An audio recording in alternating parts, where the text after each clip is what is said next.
Welcome to our video on the importance of an instructional coach in building relationships with staff members. As with any successful partnership, a crucial first step for an instructional coach is to build trust, mutual respect, and acceptance with the teaching staff before they are able to work together to achieve goals and meet all student learning needs. This is important to remember throughout the working relationship. When giving praise, sharing observations, and offering advice, instructional coaches must practice positive and effective strategies to maintain communication and cooperation from staff members.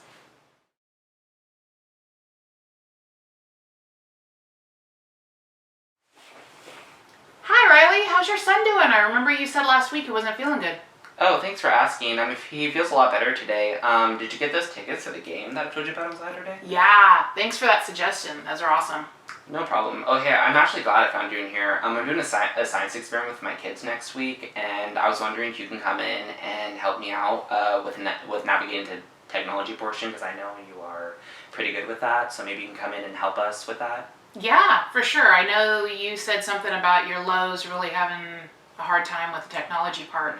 I don't have a problem with that. Would you be willing to talk about it at lunchtime today? I know Heather's going to be in here, and since she's going to be teaching the same lesson next week, maybe once we go through yours, we can give her some pointers and maybe meet together and talk about it. I think with more people doing it, the more we'll have some suggestions and feedback to share.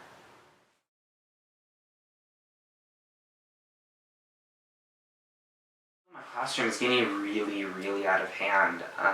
I give them a group assignment and they just get louder and louder. I don't know how to get them to be quiet. I've asked them to be quiet many times, and unfortunately most of my students do better when they collaborate in groups, so I don't know how to change that. Okay, have you tried any other methods to quiet your groups down? I have tried the bell at the beginning of the year, but that didn't work, so then I started taking recess from them, but that still didn't work. And several of my struggling students get off task because of the noise level, and I don't know how to change that. Okay. Would you be willing to have me come in after lunch and observe a group activity? Yeah, we're actually going to be working on a math group activity after recess, so... Perfect. Okay. So what we'll do is I'll come in and observe, and then after school we'll sit down together, and there is quite a few strategies that I know have worked in other classrooms.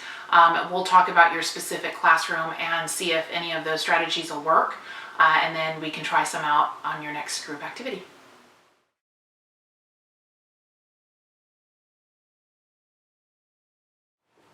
Okay, so here's what I noticed about your lesson. I noticed that the students seemed very engaged with your math lesson.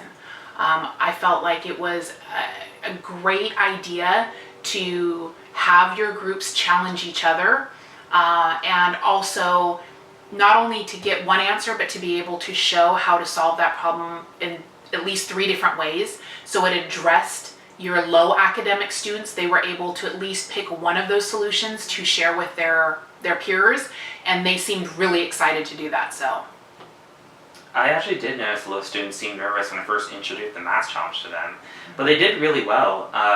Do you think the challenge addressed the needs of my advanced students as well?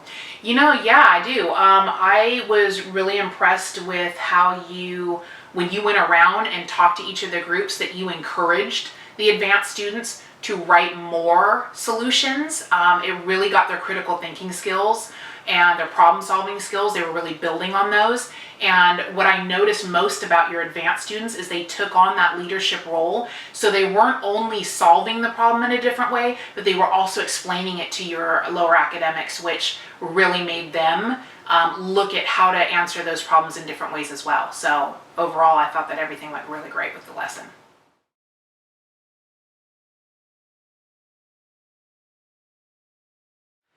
I have a problem getting one of my students to focus on his tests. He tries to talk to his group mates, makes animal noises, and just draws all over his paper instead of actually doing the test questions. He finally rushes through the tests right when all the other kids are turning in their tests, and he just writes down incomplete and quick answers. Sometimes they don't even make sense. I don't really know what to do with them. Okay.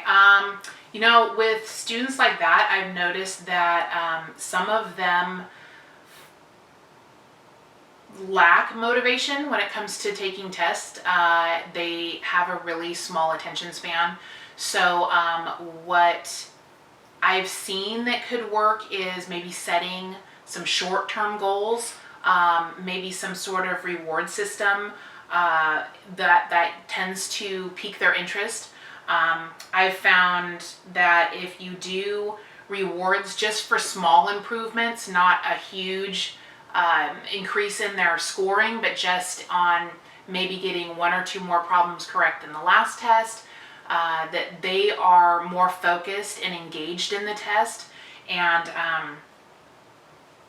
a lot of them will spend more time answering the questions because they're invested in what the right answer is. So they're more focused and paying attention on what the test is asking them. You know what, let's take a look at his IEP, and then we can sit down and come up with a plan for his next test. Hi, thanks for watching. We're going to wrap up our instructional video. Remember that instructional coaches that supply staff members with chocolate, positivity, and non-judgmental attitude, respect, and inspiration will be successful in building lasting relationships. These relationships will produce a strong, supportive system for all the students. Thank you.